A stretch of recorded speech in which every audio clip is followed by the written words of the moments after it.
অমিত শাহের সঙ্গে দেখা করলেন সুদীপ বন্দ্যোপাধ্যায়। কেন্দ্রীয় স্বরাষ্ট্রমন্ত্রীর সঙ্গে সাক্ষাৎ সুদীপের অত্যন্ত গুরুত্বপূর্ণ এবং তাৎপর্যপূর্ণ, কারণ বিক্ষুব্ধ শিবিরে ইতিমধ্যেই নাম লিখিয়ে ফেলেছেন সুদীপ বন্দ্যোপাধ্যায়। সেই জায়গা থেকে অমিত শাহের সঙ্গে তার এই সাক্ষাৎ কতটা গুরুত্বপূর্ণ, তাৎপর্যপূর্ণ জানাবেন রাজীব। এই মুহূর্তে আমার সঙ্গে রয়েছেন টেলিফোন লাইনে আমাদের প্রতিনিধি রাজীব। দেখো, বিক্ষুব্ধ শিবিরের কোন নেতা এই প্রথম কেন্দ্রীয় স্বরাষ্ট্রমন্ত্রীর সঙ্গে দেখা করলেন।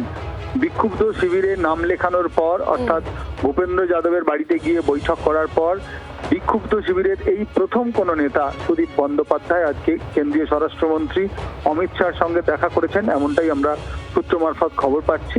তার সঙ্গে ছিলেন ভূপেন্দ্র যাদব। আগামীকাল বিক্ষুব্ধ দলের নেতারা তারা দেখা করবেন। তৃণমূল কংগ্রেসের যারা বিক্ষুব্ধ গোষ্ঠী গড়ছেন তারা নিজেদের মধ্যে দেখা করবেন, তারা নৈশভোজ সারবেন এবং তারপর পরশু সকালে তারা লোকসভা স্পিকার ওম বিড়লার কাছে গিয়ে তাদের দাবি জানাবেন এবং সশরীরে হাজির হবেন। এতদিন পর্যন্ত এই জল্পনা চলেছে এবং দলে কারা রয়েছেন 19 জনের তালিকা তৈরি হয়েছে, 19 জনের সই হয়েছে, আমরা দেখিয়েছি। সেই তালিকায় এমন কিছু চমকপ্রদ নাম রয়েছে যেগুলি তৃণমূল নেত্রী মমতা বন্দ্যোপাধ্যায় এবং তৃণমূলের যুব নেতা অভিষেক বন্দ্যোপাধ্যায়ের অত্যন্ত ঘনিষ্ঠ নেতা এবং নেত্রী ছিলেন। সুদীপ বন্দ্যোপাধ্যায় অবশ্যই সুদীপ বন্দ্যোপাধ্যায়ও তাদের মধ্যেই অন্যতম এবং তিনি অত্যন্ত ঘনিষ্ঠ একজন নেতা মমতা বন্দ্যোপাধ্যায় এবং অভিষেকের। তার মতো নেতা দিল্লিতে এলেন, ভূপেন্দ্র যাদবের বাড়িতে গেলেন, বৈঠক করলেন, তারপর কেন্দ্রীয় স্বরাষ্ট্রমন্ত্রী অমিত শাহের সঙ্গে দেখা করলেন। এক্ষেত্রে যে সূত্র মারফত আমরা খবর পাচ্ছি যে বিক্ষুব্ধ গোষ্ঠীর নেতাও হতে চলেছেন সুদীপ বন্দ্যোপাধ্যায়। এই সুদীপ বন্দ্যোপাধ্যায় তৃণমূল কংগ্রেসের লোকসভার দলনেতা ছিলেন, তাকে সরিয়ে অভিষেক বন্দ্যোপাধ্যায়কে দলনেতা করেছিলেন মমতা বন্দ্যোপাধ্যায়।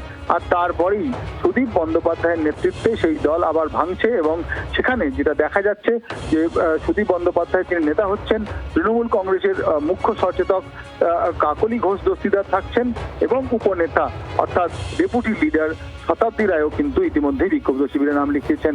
19 জনের তালিকা রয়েছে, সেখানে সুদীপ বন্দ্যোপাধ্যায় 20তম ব্যক্তি এবং এই তালিকা আরো দীর্ঘ হবে বলে আমরা সূত্র মারফত জানতে পারছি। আর এই ক্ষেত্রে শতাব্দী রায় তার কি ভূমিকা ছিল? কারণ তুমি আমাদেরকে এর আগেও জানিয়েছিলে শতাব্দী রায় তিনিই সঙ্গে নিয়ে যান। একেবারেই শতাব্দী রায় ডেপুটি লিডার এবং ডেপুটি লিডার তাকে করা হয়েছিল। আমরা জানি যে এর আগে লোকসভায় কিছু অদল বদল করা হয়েছিল দিল্লিতে। তৃণমূল কংগ্রেসের যে কার্যালয় থেকে এই পদগুলি বদল করা হয়েছিল সেই কার্যালয়টি ঘটনাচক্রে হাতছাড়া হয়েছে তৃণমূলের। শতাব্দী রায় কিন্তু আজকে সুদীপ বন্দ্যোপাধ্যায়ের সঙ্গে আসেন এবং তারা দুজনে ভূপেন্দ্র যাদবের বাড়িতে যান। ভূপেন্দ্র যাদবের বাড়িতে বৈঠক করার অর্থ তারা বিজেপির সঙ্গে সংস্পর্শে রয়েছেন এবং যেহেতু তারা এনডিএ কে সমর্থন করতে চলেছেন তারা দাবি জানাবেন, তাই বিজেপির সঙ্গে বৈঠক। কিন্তু এখানে আমি একটা বিষয় জানতে চাইবো রাজীব, কাকলি ঘোষ দস্তিদার এবং সুদীপ বন্দ্যোপাধ্যায়ের মধ্যে কি কোনো রকম সমস্যা রয়েছে?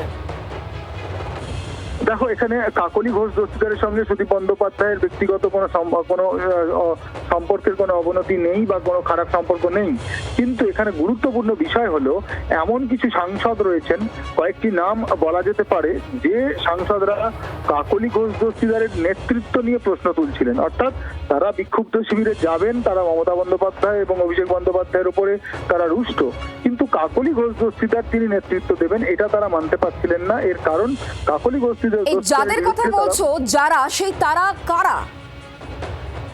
দেখো, এখানে বেশ কয়েকটি নাম রয়েছে। তুমি প্রথম নামটি রয়েছে কিন্তু শতাব্দী রায়ের এবং তারপর তুমি যদি বলো জুন মালিয়া এবং তার মধ্যে তোমার নাম রয়েছে সায়নী ঘোষ। এরা কাকলি ঘোষ দস্তিদারের সঙ্গে এই মহিলা সাংসদদেরই একটা কিন্তু দূরত্ব রয়েছে এবং আমরা সেই লড়াই পার্লামেন্টের চত্বরে, সংসদ চত্বরে একাধিকবার দেখেছি। তার কারণ কাকলি ঘোষ দস্তিদারকে যখন মুখ্য সচেতক করা হয় কল্যাণ বন্দ্যোপাধ্যায়কে সরিয়ে, তারপরেই কিন্তু সেই অশান্তিটা চরম আকার নেয়। আর এই জায়গায় এখন যখন তার নেতৃত্বে দল গঠন করা হচ্ছিল তখন প্রশ্ন উঠছিল তারা অনেকেই আসবেন কিনা। সব থেকে বড় সম্পর্ক কিন্তু অবনতি রয়েছে, খারাপ সম্পর্ক রয়েছে কল্যাণ বন্দ্যোপাধ্যায়ের সঙ্গে। এখন যখন কাকলির ঘোষ দস্তিদারের মাথার উপরে সুদীপ বন্দ্যোপাধ্যায় এসে বসলেন তখন কল্যাণ বন্দ্যোপাধ্যায়, যিনি ইতিমধ্যেই অন্য সুরে বেসুরে গাইতে শুরু করেছেন, তার সঙ্গে যে যোগাযোগ রয়েছে বিক্ষুব্ধদের সেই পথও কিন্তু মসৃণ হতে পারে এমন ইঙ্গিতও মিলছে।